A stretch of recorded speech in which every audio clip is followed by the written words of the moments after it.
हम प्रभु परमेश्वर को धन्यवाद देंगे आज की सुंदर सुबह के लिए कि परमेश्वर ने आज की सुंदर सुबह दी है और थर्सडे का दिन दिया है ताकि हम इस सप्ताह में एक एक दिन प्रभु की महिमा के लिए आगे बढ़ते जाएं। मैं आप सभी का आज के डिवोशन में स्वागत और वेलकम करना चाहता हूं। आपके सहयोग के लिए आपको धन्यवाद देना चाहता हूं। हमारे बहुत से भाई बहनों ने आर्थिक सहयोग भी भेजा है, मैं उन सब के लिए हृदय से धन्यवाद देता हूं और यही प्रार्थना है कि प्रभु आप सबको बहुत आशीष दे। आपके परिवार पर, आपके खत्तों पर प्रभु की आशीष निरंतर बनी रह सके। प्रियो, हम देख रहे हैं यीशु मसीह के बारे में कि कैसे प्रभु यीशु मसीह ने जो सेवा यहाँ की है, जो भविष्यवाणी यहाँ की थी, उन सारी भविष्यवाणी को हम कैसे पूरा होता देख रहे हैं। आज हम इस बात को देखने का प्रयास करेंगे कि यीशु मसीह ने मंदिर के लिए, जो यरूशलेम का मंदिर था, उसके लिए जो भविष्यवाणी की थी वो कैसे पूरी हुई है। और जो हमने देखा अपनी आंखों से, तो उस चीज़ को हम आपके सामने भी साझा करना चाहते हैं।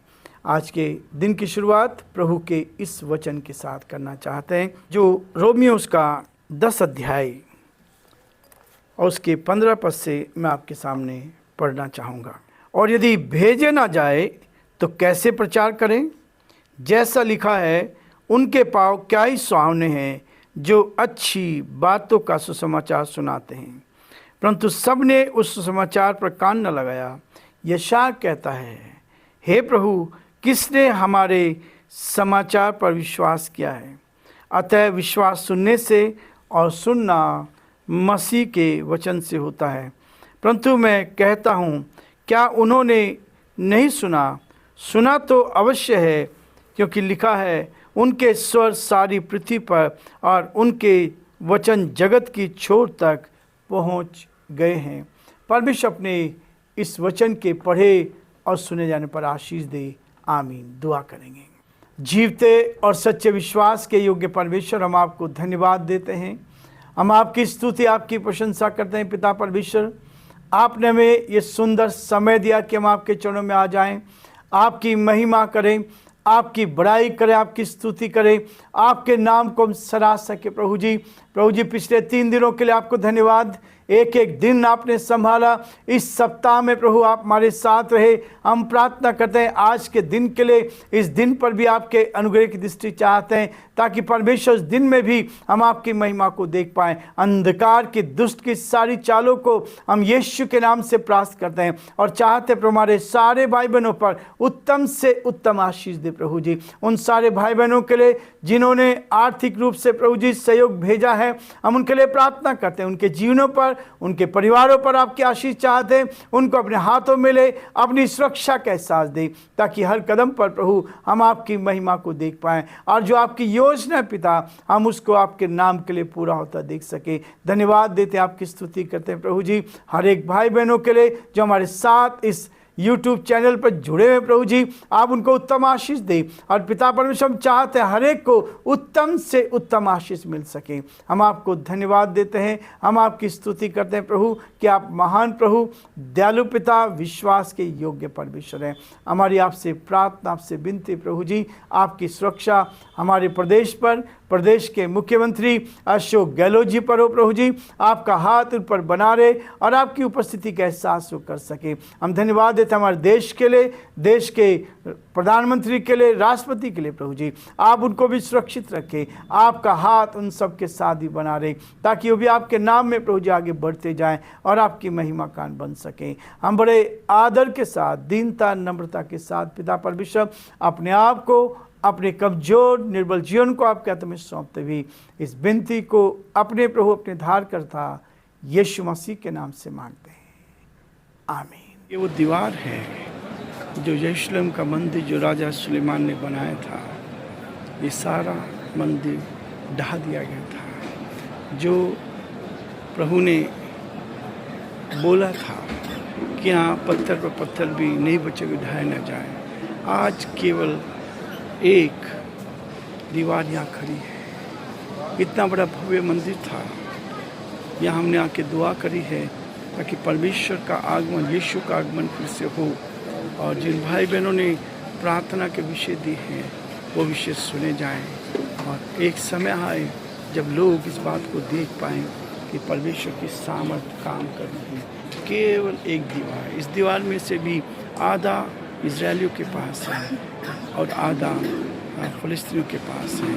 ये लोग यहाँ के दुआ मांग रहे हैं और हम सच्चे ईश्वर से प्रार्थना कर रहे हैं, दुआ कर रहे हैं कि प्रभु अपनी महिमा को प्रकट होने दे। ये सारे लोग इस दीवार को छूकर प्रार्थना कर रहे हैं, ये प्रार्थना में लगे हुए हैं। इतना सा अधिकार उनके पास है केवल, लेकिन प्रभु चाहता है कि हम उस परमेश्वर के सामने देखें। पहले सब कुछ था लेकिन लोगों ने उस पर विश्वास नहीं किया। प्रभु का वचन कहता है पहले इतिहास में 7 अध्याय में, यदि मेरी प्रजा के लोग दीन होकर प्रार्थना करें, दर्शन के खोजी हो। आज हम इस यरूशलेम की दीवार के पास, इस मंदिर की दीवार के पास खड़े होकर दुआ मांगते हैं। प्रभु जी आप दुआ को सुन ले। प्रभु जी जयपुर शहर बचाया जाए, गोविंदपुरी कॉलोनी बचाए जाए, ये चर्च भर जाए, लोग पिता परमेश्वर आपकी सामर्थ को देखें, इस सच्चाई को देख पाएं और प्रभु को महिमा मिल सके और जो आपकी योजना है वो पूरी की जाए। सारी महिमा आपको देते विनती को यीशु के नाम से मांगते हैं।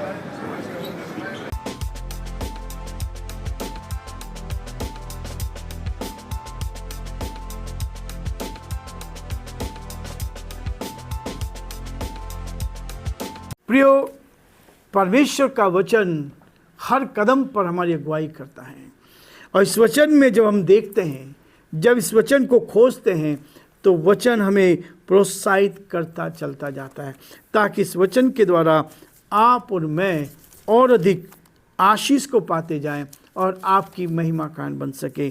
प्रियो, हम ये देख रहे थे कि यीशु मसीह ने यरूशलेम के मंदिर के विषय में भविष्यवाणी की थी।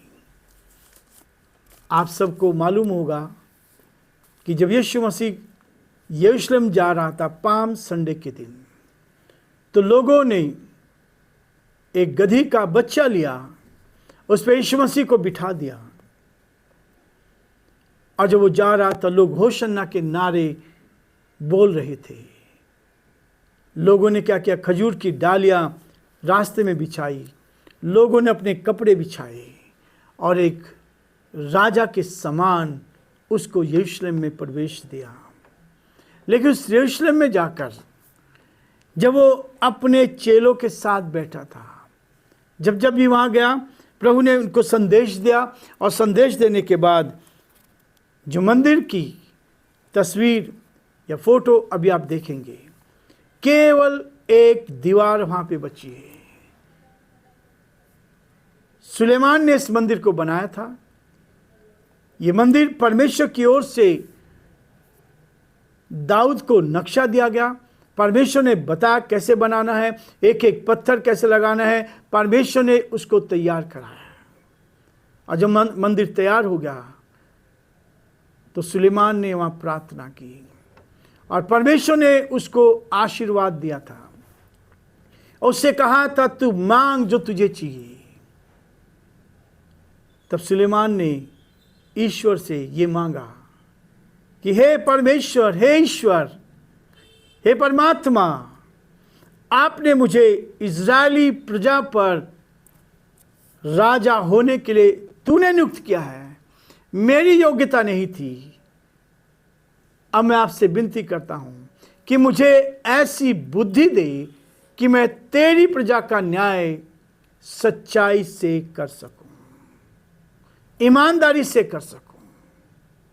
परमेश्वर आनंदित हो गया, ईश्वर खुश हो गया और ईश्वर ने कहा, हे सुलेमान, तूने ना तो अपने शत्रु का नाश मांगा, ना तूने धन संपत्ति मांगी, परंतु तूने केवल बुद्धि मांगी है।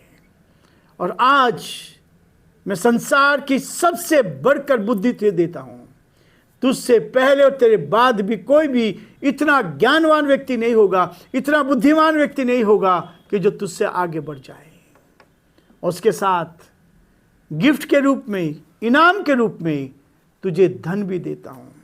और इतना धन होगा कि तेरे बराबर कोई भी धनवान नहीं होगा, ना तो तेरे पहले और ना तेरे बाद भी। ये आशीर्वाद परमेश्वर ने दिया। और जब आप बाइबल को पढ़ते हैं तो बाइबल में बहुत ही स्पष्ट लिखा है कि परमेश्वर ने उसको इतना धन और संपत्ति से भरपूर किया ताकि परमेश्वर की महिमा को वो देख पाए।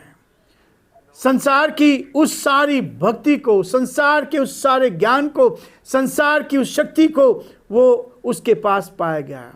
इसलिए प्रियो, सुलेमान को परमेश्वर ने वो सब कुछ दिया जो उसने मांगा था।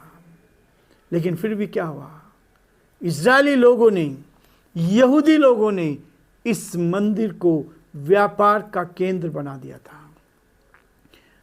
और जब यीशु मसीह पाम संडे के दिन इस मंदिर में जा रहा था, उसने देखा कि वहाँ मंदिर की पूजा तो नहीं हो रही, मंदिर में प्रार्थना तो नहीं हो रही, मंदिर में आराधना तो नहीं हो रही। वहाँ तो सब लोग लेन देन कर रहे हैं, व्यापार कर रहे हैं। और उसने क्या किया? सबके जो टेबल्स थी सबको पलट दिया और सबको वहाँ से निकाला और कहा, मेरा घर आराधना का घर होगा। उसके बाद यीशु मसीह ने अपने चेलों के साथ, जब चेलों ने उससे पूछा कि प्रभु ये बता कि आप बराबर अपने संदेश में बोल रहे हैं, इस बात को कह रहे हैं कि संसार का अंत होगा, तो संसार का अंत कब होगा और यदि होगा तो उसका चिन्ह क्या होगा? तब यीशु मसीह ने मंदिर की भविष्यवाणी की और लिखा है मत्ती उसके 24 अध्याय उसके पहले 2 पद को मैं पढ़ूंगा और हेडिंग में लिखा है यहाँ, मंदिर के विनाश की भविष्यवाणी। यरूशलेम के मंदिर के विनाश की भविष्यवाणी। जो इतना भव्य मंदिर था, जो राजा हेरोदेस ने बनाया था, 3 बार इसको तोड़ दिया गया था। लेकिन राजा हेरोदेस ने इस मंदिर को बहुत सुंदर बनाया था। उस मंदिर के लिए यीशु मसीह ने भविष्यवाणी की। और ये वीडियो आज आपको इस बात को दिखाएगा कि आज जो स्थिति है वहाँ की बहुत भयंकर स्थिति है। जब इजरायलियों ने, यहूदियों ने यीशु मसीह को क्रूस पर चढ़ाया और उसकी जो भविष्यवाणी थी यीशु मसीह की, वो पूरी हुई। क्या पूरी? देखिए, जब यीशु मंदिर से निकल रहा था तो उसके चेले उसको मंदिर की रचना दिखाने के लिए उसके पास आए। 2 पद में उसने उनसे कहा, तुम यह सब देख रहे हो ना? मैं तुमसे सच कहता हूँ, यहाँ पत्थर पर पत्थर भी ना छूटेगा जो ढाया ना जाए। परमेश्वर इस वचन पर आशीष दे। ये भविष्यवाणी यीशु मसीह ने पहली शताब्दी में, पहले सदी में इस बात को बोला जब वो 33 वर्ष का था। और उसके बाद से ही ये सन चालू हुई है। आज 2022 हो गया है। 2022 साल पहले यीशु मसीह ने ये भविष्यवाणी की थी कि जो यरूशलेम का मंदिर है ये ढा दिया जाएगा, यहाँ पत्थर पर पत्थर भी ना होगा। उन लोगों ने जो मांगा था, सुलेमान ने मांगा था, बुद्धि मांगी थी, जिस मंदिर को उसने बनाया था। लेकिन यहूदियों ने मांगा था कि यीशु का लहू हम पर और हमारी संतान पर होगा। इसलिए प्रियो, ये पूरा मंदिर ढाया गया और आज केवल एक दीवार बची है। उस दीवार में भी आधा हिस्सा फिलिस्तीन का है और आधा हिस्सा इजरायलियों का है। और इजरायली लोग, यहूदी लोग उस दीवार पर खड़े होकर रोते हैं। ये रोने वाली दीवार है, वेलिंग वॉल जिसको कहते हैं। और इसको पर्सनली जाकर मैंने देखा, वहाँ जाके दुआ करी, क्योंकि वचन में लिखा है, परमेश्वर ने इस बात को कहा है और इस बात को कहता है, इसी मंदिर के लिए ये बताया गया है। इस मंदिर में इस बात को कहा गया था, परमेश्वर ने इस मंदिर के लिए कहा था। जब महामारी आई, समस्या आई, परेशानी आई, कठिनाई आई, तब परमेश्वर ने इस बात को इन लोगों को कहा था, इज़राइली लोगों को कहा था। 7 अध्याय, दूसरा इतिहास 7 अध्याय और उसके 14 पद में लिखा है, जब महामारी आई, टिड्डियाँ आई, बेचैनी आई, सब कुछ हुआ, तब यहाँ लिखा है, तब यदि मेरी प्रजा के लोग जो मेरे कहलाते हैं दीन होकर प्रार्थना करें, मेरे दर्शन के खोजी होकर अपनी बुरी चाल से फिरे, तो मैं स्वर्ग में से सुनकर उनका पाप क्षमा करूंगा और उनके देश को ज्यों का त्यों कर दूंगा। अब से जो प्रार्थना इस स्थान पर की जाएगी, उस पर मेरी आंखें खुली और मेरे कान लगे रहेंगे, क्योंकि अब मैंने इस भवन को अपनाया और पवित्र किया है कि मेरा नाम सदा के लिए इसमें बना रहे। मेरी आंखें और मेरा मन दोनों नित्य यहीं लगा रहेंगे। और इसलिए प्रियो, ये मुझे भी सौभाग्य मिला, हम लोगों ने इस दीवार को देखा, वहाँ पर खड़े होकर प्रार्थना करके आए इस वचन को लेकर कि परमेश्वर ने कहा इस मंदिर में जो प्रार्थना की जाएगी वो प्रार्थना सुनी जाएगी। आपसे जो प्रार्थना स्थान पर की जाएगी उस पर मेरी आंखें खुली और मेरा कान रहेगा। यह है वास्तविकता। ये बाइबल स्पष्ट करती है। आज भी ये सारी चीज़ें संसार में हमारे सामने हैं। मैं आज भी आपको बताना चाहूँगा, खुशी की बात यह है कि हमारा प्रभु यीशु मसीह एशिया माइनर में पैदा हुआ।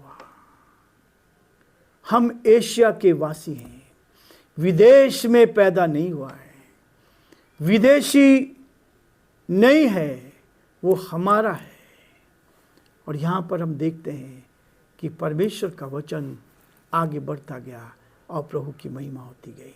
प्रभु आप सबको बहुत आशीष दे। आज हम यहीं रुकेंगे और कल इससे आगे फिर बढ़ने की कोशिश करेंगे ताकि हम और सच्चाई को देख पाएं और प्रभु की महिमा